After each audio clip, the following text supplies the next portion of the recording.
కోటీశ్వరులింటికి కోడల్ని. పొద్దున్న లేస్తే కసు ఊడ్చాలి, రాత్రైతే అంట్లు తోమాలి. మా తాత రాసిన జాతకంలో పెళ్ళయ్యాక లంకంతింట్లో ఉంటానంటే ఎంతో ఊహించుకున్నాను. మరి ఇలానా? హే చిట్టి చెల్లి, ఏం చేస్తున్నావు? చూసి అడుగుతావేంటక్క? ఊడుస్తున్నాను. నువ్వు పట్టుకుంది చీపురా నెమలీకనా? అంత నాజుగ్గా ఊడిస్తే దుమ్ము ధూళి పోతుందా? ఏదిటివ్వు, ఇటివ్వు, నేను ఊడుస్తాను. Good morning ఆడంగులు. 6 అడుగులకి అరంగుళం తక్కువ నువ్వు ఆడంగివి కాకపోతే ఫిరంగివా పిన్ని? శివంగిని కూడానే రఫ్ ఆడించేస్తాను, జాగ్రత్త. ఆహా, అలాగా? ఏది నీ స్టైల్లో చీపుర్ని జాడించు. ఇదిగో తీసుకో. ఊడ్చుకోవడం వచ్చిన నాకు ఊడవడం రాదనుకున్నావా? ఏసమనా, తప్పుకోవే. చీపురు గాలికి రివ్వున ఎగిరిపోగలవు.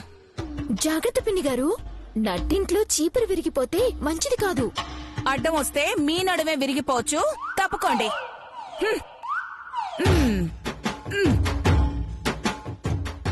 పిన్ని, ఇదిగో ఈ మూల, ఇక్కడ ఇక్కడ ఇక్కడ. ఏ చిసా, ఏ కసా, ఏ జసా, ఏ బిషా బిషా బిషా.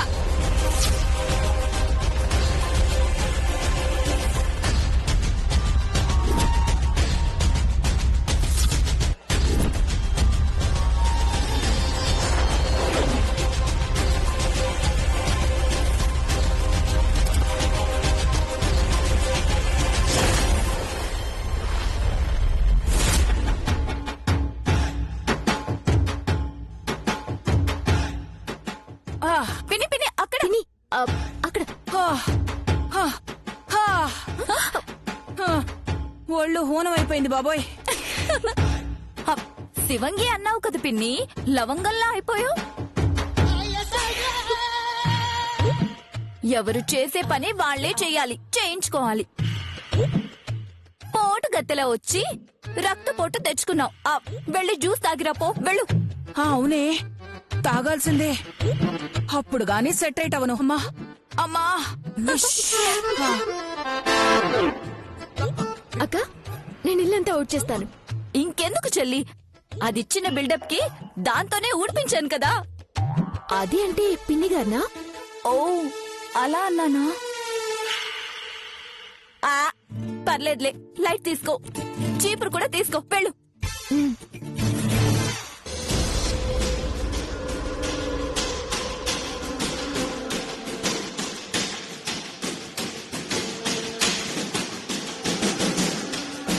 ఈ సీక్రెట్ మైక్ ని ఎక్కడ ఫిక్స్ చేయాలబ్బా? ఇక్కడ పెడితే వద్దులే. కళ్ళు మూసుకుని జాతకం చెప్పే గురువు గారు కళ్ళెదురుగా పెడితే దీని గురించి చెప్పాడా? అయినా మనుషుల గురించి చెప్పేవాళ్ళు మెషిన్ల గురించి ఏం చెప్తారు? అటుపక్క సెట్ చేస్తా.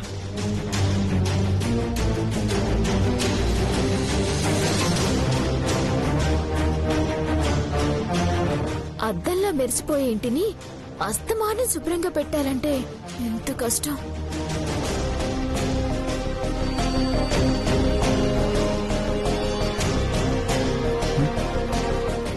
One, two, yes.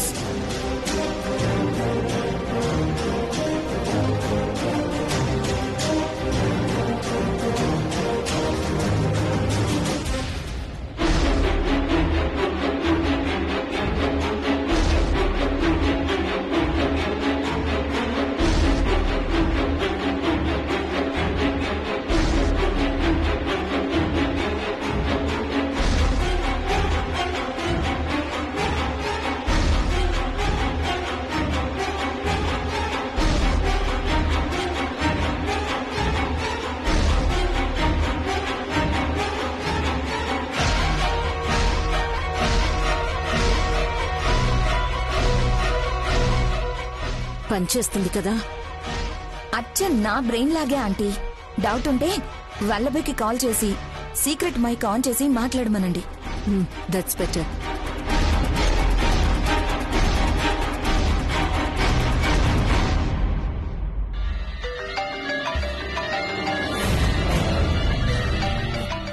మమ్మీ బావగారు కింద కూర్చొని ఏం చేస్తున్నారు? ఆన్ చేసావా? ఫిక్స్ చేశాను మమ్మీ.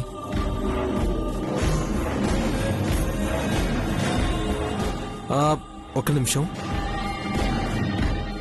ఇప్పుడు వినిపిస్తుందా? మాట్లాడరా. పక్కన కసి ఉందా? ఉంది. నువ్వు చెప్పేది స్పీకర్ నుండి వినిపిస్తుంది. Well done.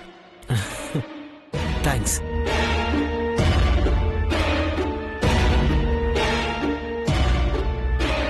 బావగారు, అత్తయ్య గారు బయటికేం వెళ్ళలేదు, ఇంట్లోనే ఉన్నారు. అవునవును. ఇక్కడే ఉండి ఫోన్లో మాట్లాడుకుంటున్నారు ఎందుకండి? సుమన వచ్చినట్టుంది. దానికి డౌట్ వచ్చింది. సీక్రెట్ మైక్ అయితే చూడలేదు కదా? యాక్చువల్లీ అది కసి కనబడట్లేదు, ఎక్కడుందా అని. ఓ,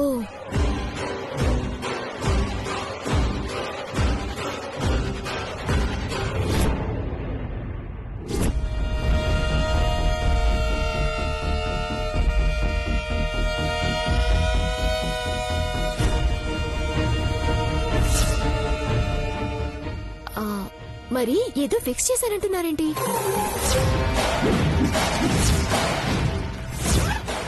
ఫిక్సా? ఓహో, మ్యాచ్ ఫిక్స్ చేశాను. కసికి నాకు మ్యాచ్ ఫిక్స్ చేశాను. మీకున్న తెగవ మా ఆయనకుండుంటే బాగుండేది బావగారు. ఏ, నేను వదిలేసి వాడు ఇంకొకరిని తెచ్చుకోవాలా ఏంటి? అయ్యో, అలా అని కాదు బావగారు. ధైర్యంగా పౌరుషంగా మాట్లాడి ఉన్నది ఉన్నట్టు చెప్తారు కదా, అలా మీలా ఉండాలంటున్నాను. సర్లే పద. అక్క ఈ రూమ్ ఊడ్చమంది. బానే ఉందిలే, పద. అడిగితే శుభ్రంగా ఊడ్చింది, కళ్ళారా చూశానని చెప్తాను. ఓకేనా? థ్యాంక్స్ బావగారు. పద. అమ్మయ్యా.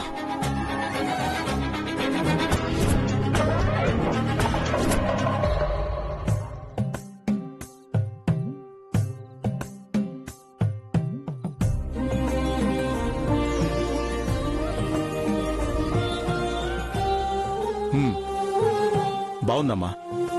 ఎలక్షన్ల ముందు రాజకీయ నాయకులు చెప్పే ఎజెండాలా ఆకర్షణీయంగా ఉంది. ఈ పథకాలు అమలు చేయడానికి మీ అనుమతి కావాలి మావయ్య గారు. నన్ను అడగడం దేనికమ్మా? మీ ఆయన్నే అడుగు.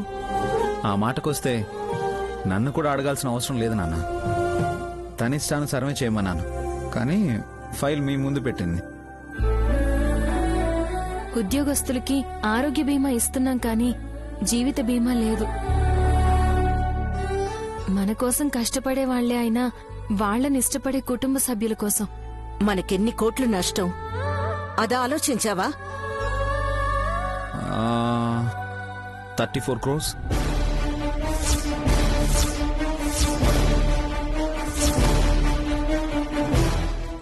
ఏంటవి? డబ్బులనుకున్నావా, చిల్లర పెంకులనుకున్నావా? నష్టం అనుకోకండి. మన కంపెనీలో హంగు ఆర్భాటాల కోసం చేసే ఖర్చులు తగ్గిస్తే లెక్క సరిపోతుంది. అయినా ప్రాణాలకు లెక్క వేయకూడదు కదా. అక్షర సత్యం చెప్పావు నైని.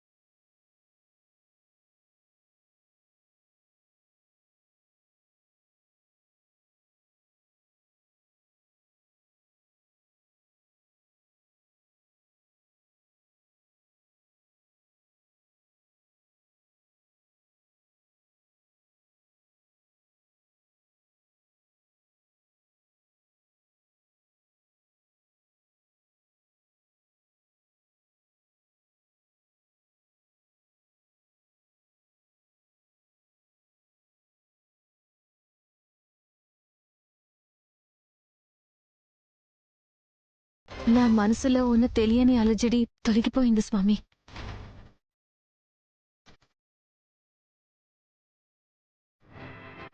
బ్లెస్డ్ విత్ కిడ్స్ అనగానే నయని మొహం ఎంత వెలిగిపోతుందో చూసారా?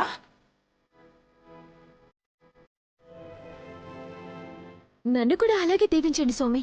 పర్వాలేదమ్మా. ఆశీర్వాదం అప్రయత్నంగా ఇవ్వాలే కాని ఆలోచించి ఇవ్వరాదు. శుభం భూయాత్. కొడుకు పుడతాడని దీవించొచ్చుగా. స్వాముల్లో కూడా స్వార్థం ఉందనుకుంటా. మా అక్కనే దీవించారు. హాస్, నువ్వు కూడా వెళ్ళి కాళ్ళ మీద పడవే. బోర్లా పన్నా ఊరుకో పిన్ని. భక్తి బలవంతంగా రాకూడదని గురువుగారు సెలవిచ్చాక కూడా ఇబ్బంది పెట్టకూడదు.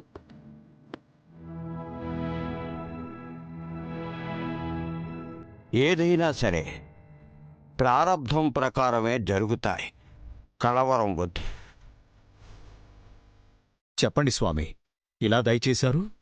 ఆశ్రమాభివృద్ధికని తిలోత్తమ చేత 5 లక్షలిచ్చి పంపించావు కదా జగదీశ.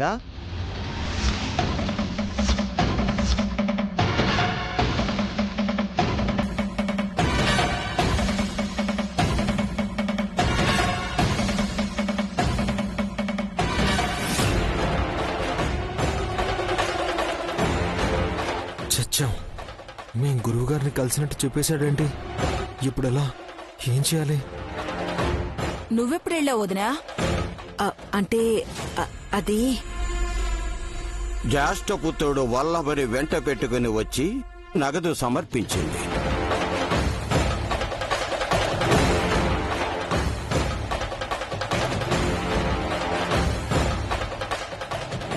వర్కర్స్ కి లైఫ్ ఇన్సూరెన్స్ అంటే నష్టం అన్నారు కానీ ఇలా దాన ధర్మాలు చేయడంలో మా అత్తయ్య గారు మొగుడు గారు వెనక్కి తగ్గేదేలే అంటారు సుమి. పోనీలే వదినా, మంచి పనే చేశాడు కదా.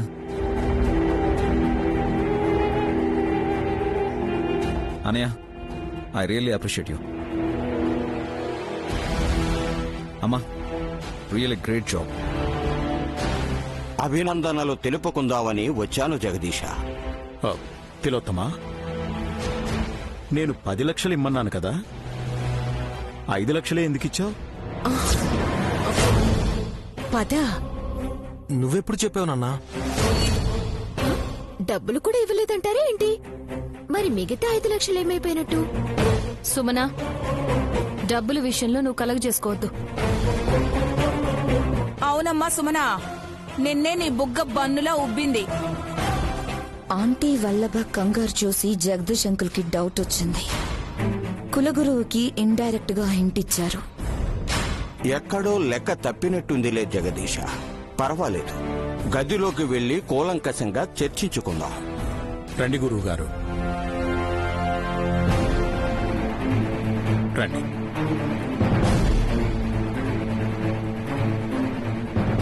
ఎస్, నేను అనుకున్నట్టే, నేను చెప్పినట్టే అవుతుంది.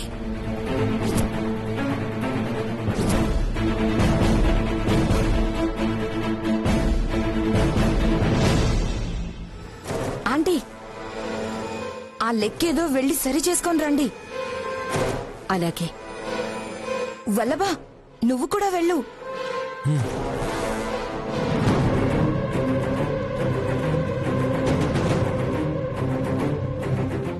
నయని, వర్కర్స్ కే కాదు, నీకు కూడా ఇన్సూరెన్స్ ఉండాలి. ఎప్పుడేం జరుగుతుందో ఎవరికి తెలుసు.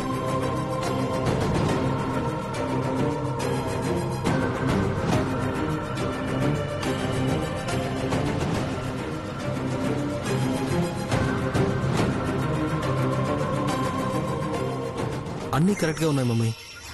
ఎరా, స్పీకర్ పనిచేస్తోంది కదా? Hello hello, mike testing 1 2 3 1 2 3. Vallabha, ఇది మైక్ కాదు, టెస్ట్ చేయడానికి స్పీకర్. ఓ, రూమ్ లో కులగురువులు మాట్లాడితే వినపడాలి, అది చాలు మనకి. సీక్రెట్ మైక్ సెట్ చేశాను కదా మమ్మీ, రహస్యాన్ని రెక్కించి విందాం. బాబుగారు, చెల్లి, నీకు సంతాన భాగ్యం కలగబోతుందని గురువుగారు ఆశీర్వదించారు కదా. మీరు కూడా సంతాన లక్ష్మి కావాలక్క, అదే నా కోరిక.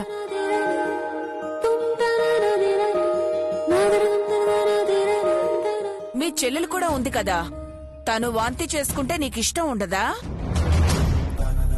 పిచ్చి పిన్ని, వాంతుల్ని ఎవరైనా ఇష్టపడతారా? నువ్వొక గొట్టం గోవిందమ్మవి, నీకు విషయమే అర్థం కాదు. ఏం చేస్తానులేండి పిన్ని గారు, మా అక్క తన సుఖం తను చూసుకుంటుంది. మా సంతోషాలు ఎవరికి అక్కర్లేదు ఇక్కడ. అలా అనుకోవద్దు సుమన. నిన్ను కంటికి రెప్పలా చూసుకోమని విక్రాంత్తో నేను చెప్తాను. మీరు చెప్తే మాత్రం కప్పలా ఖర్చుకొని కంటికి రెప్పలా చూసుకుంటాడా బావగారు?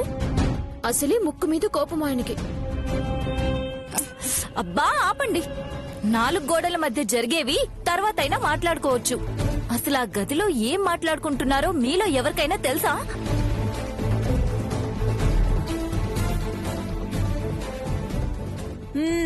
అదే తెలిస్తే ఇక్కడెందుకుంటాం? నాకు తెలుసు.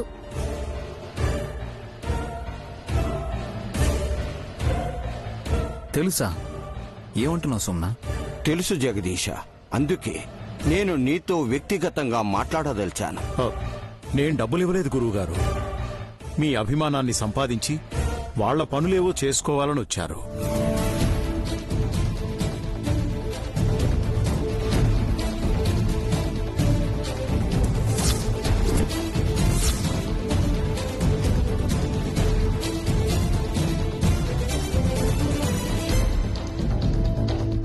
నయా పైసా కూడా దక్షిణ ఇవ్వని వాళ్ళు 5 లక్షలు ఆశ్రమాభివృద్ధికి ఇస్తున్నామని చెప్పి మెల్లగా మీ కోడలు నైని గురించి కూపి లాగదలిచారు. వింటున్నావు కదా వల్లభ, గురువు గారు ఎంత తెలివి మీరిపోయారో. నాన్నకి మ్యాటర్ పోస్ట్ చేయడానికి వస్తారని అన్నావు కదా మమ్మీ, అలాగే జరిగింది. ఇప్పుడేం జరగబోతుందో అది తెలుసుకోవాలి. తెలుసుకోవాలని నాకు ఆసక్తిగా ఉంది చిట్టి చెల్లి. చెప్పవా ప్లీజ్? ప్లీజ్ చెప్పు. మా నయనక్క గురించి మాట్లాడడానికి గదిలోకి వెళ్లారు.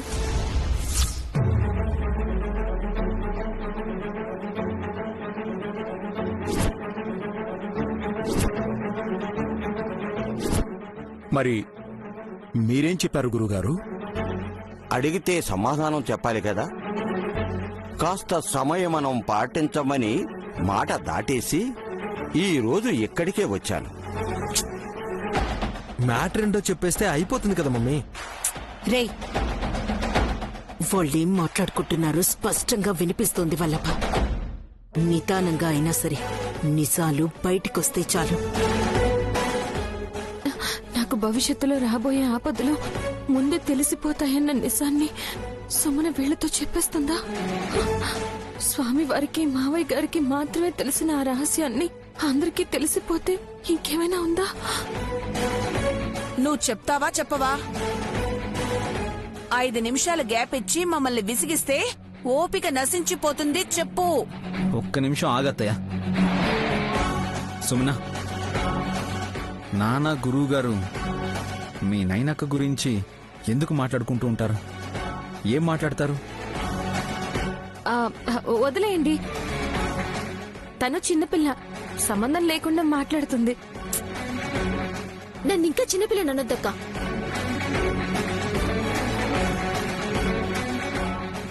నాకు పెళ్ళైపోయింది. ఇంకా నీ చెల్లెలుగా చూడదక్క, తోడికోడలుగానే చూడు. చూస్తుందిలే కాని మనం చూద్దామంటే మా ఆయన అత్తయ్య గారు లేరేంటి? ఆ కసబిసా కూడా లేదు. ఎటు వెళ్ళుంటారు? ఎక్కడికైనా పోనీ నీకిందుకే. లేదు, నేను ఒక లుక్కేసి వస్తాను. జరుగుతుంది. ఏయ్ మెంటల్.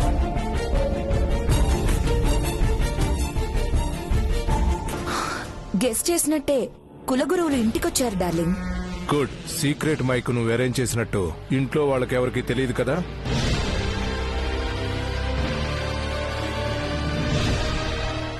మస్తీ ఇక్కడుందా? మళ్ళీ ఎవరికి పోయాలనుకుంటున్నది? సీక్రెట్ గా ఫోన్ మాట్లాడుతుంది. ఎవరితో లింక్ కలిపిందో కనుక్కుంటా. మెల్లగా పెళ్లిలా అడుగులు వేసుకుంటూ వెళ్తా.